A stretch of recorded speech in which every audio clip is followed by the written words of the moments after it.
many sites have you been on today where they raved about the turnaround in Roy Halladay's pitching? That's 3 great starts in a row. It's vintage Doc. He's back. Vintage Doc? They know not what they speak. I get it. He gave up 1 run over 6 innings, struck out 8, and walked 2. Sweet. But the game is 9 innings long. He left with 1/3 of the game still to play. How do you think Patriots fans would feel if with 6 minutes left to go in the 3rd quarter, Tom Brady said, "Nope, that's enough, I'm done. Put in the backup, you guys take it from here."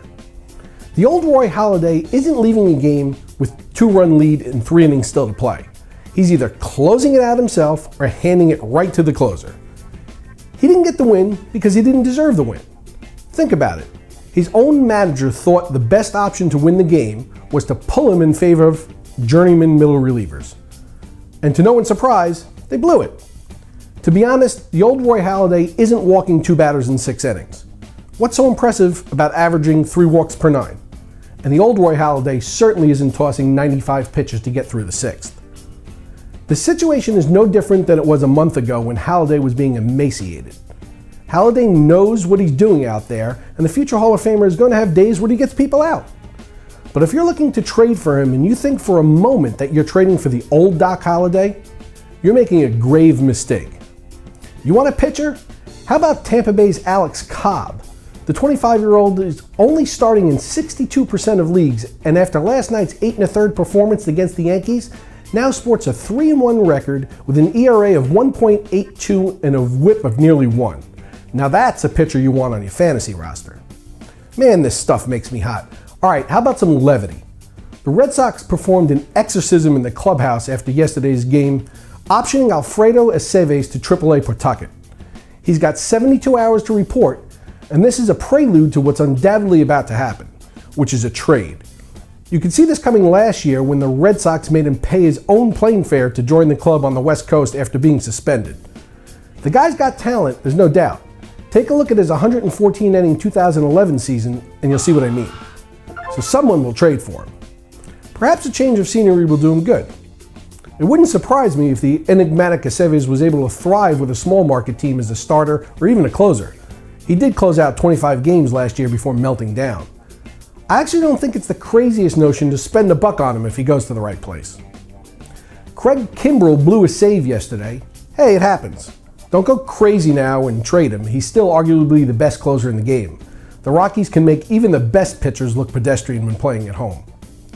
And Jeff Samardzija continues to strike people out, but until he learns how to pitch and economize his pitches, he's not going to make the jump to the group of elite starters. Samardzija struck out 8 and allowed 1 run on 7 hits over 6 innings, but took the loss Wednesday. If you can only throw 6 innings, you're putting your fate with the middle relievers on a regular basis, which is not a good thing to do. You don't need to look any further than the pitcher that was on the other team to see how it's supposed to work.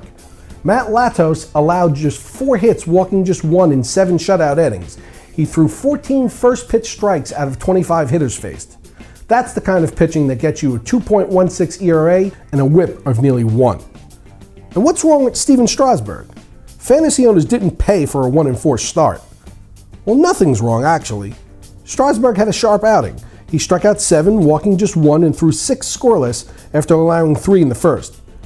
But the Nationals only gave him 1 run of support for the 3rd straight game. In fact, Washington has yet to score over 3 runs in any of his starts. Don't be a dope and trade him. The worm will turn, as they say. And he's putting up decent stats while you wait for a win. And with that, let's bring in the mercurial Pat Mayo to talk about some injury news. Pat, they're telling me to throw it to you for an injury report. Are you hurt? Only emotionally. Well, that's good. What do you have on the injury front? Well, Pirates pitcher Francisco Liriano, sidelined with a broken non-throwing arm, is scheduled to throw 80 pitches today for AAA Indianapolis. They're looking to have him active for his start against the Mets on May 10th. Rays shortstop Yunel Escobar left yesterday's game with a tight hamstring. He's not going to be ready to play today, and there's an anti-gay marriage rally tomorrow, so you might want to check back on his status. Curtis Granderson took indoor batting practice yesterday, and I know Granderson owners are desperately awaiting his return, but it now looks like he'll be back in the first week of May, so that's great news. Yoenis Cespedes took batting practice Monday for the first time since going on the shelf. His injured left hand appeared to be a non-issue, so look for him to return to the A's lineup Sunday when he's eligible to come off the DL. And Nationals backstop Wilson Ramos begins his rehab assignment tomorrow. He's been out with a pulled hamstring and should be ready to return April 29th. Ramos was 6 for 20 with 2 dingers before he went down, so get him back in. And them's your injuries for today. Christopher in Pontiac, Michigan writes, Hanley Ramirez is trying to come back ahead of schedule. Would you activate him right away or wait a week or two?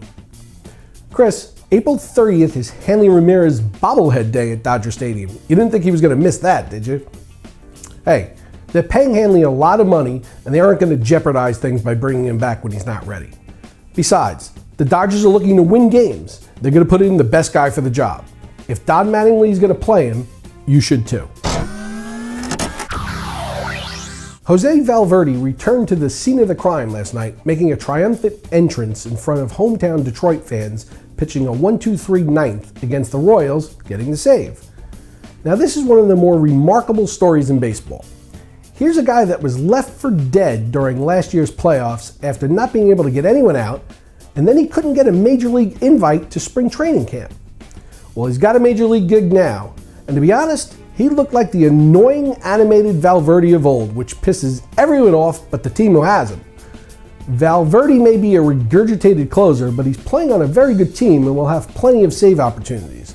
If you're someone who's been trying to figure out who the best guy to close in Chicago, St. Louis, or Milwaukee is, forget about it. Stop racking your brain and just grab Valverde.